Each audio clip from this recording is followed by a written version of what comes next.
अस्सलाम वालेकुम। पंजाबी सूफी रंग ते आने वाले सब दोस्तों की खैर मकदम करने ते पीर वारिस शाह का थोड़ा कलाम तुहानू सुना रहे हैं जिथे रांझा जोगी बन के जाता ते हीर उन्होंने आंदी है भाई हीर आखदी जोगिया झूठ बोले कौन रुठड़े यार मनावदा ही। और रांझा सारी गलबात दसदा ना तो फिर वो पुछदी है भाई हुण दस साडा महबूब है कित्थे इस वेले तू जड़ियां गल्लां सुनाना इन्हां दे विच कोई गल ते है तो दस इस वेले कित्थे। तो फिर वो रांझा एक राज की गल दसदा तू सच दी गल जे ए पुछनी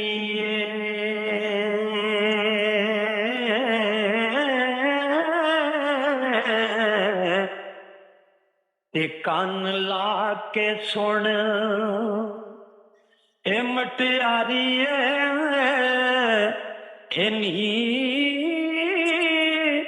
तेनू खोल के बात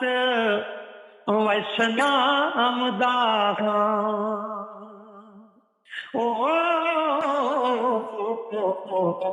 ते इस बात नू समझ बेचारिए नी ते साड़ कुंड नू खोल के ए वेख नैना नी अनोखिया सालुआ ओ बाडिए नी कुंड ला के करी बैत्यान जरा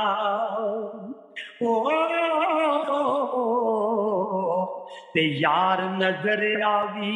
रन्ने ए डारिए इस कुंड विच बात अखबारियां दी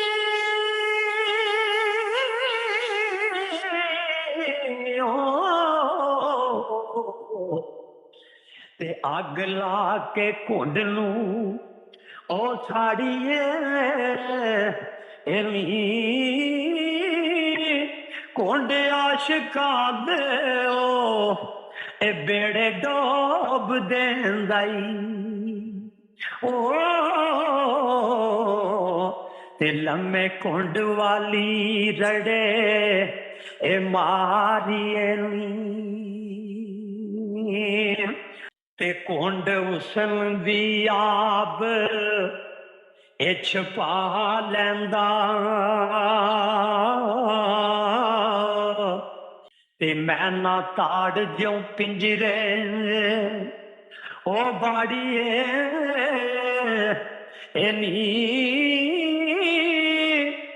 अदुए जहान सब ओ नजर आवे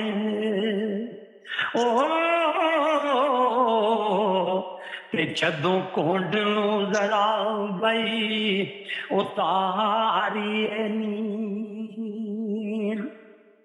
ते कुंड आया तेरे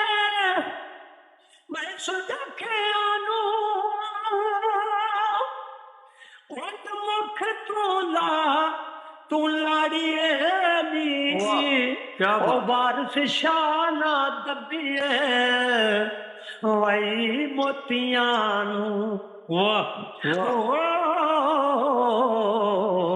ते फुल अग दे विच ना ए साए क्या बात।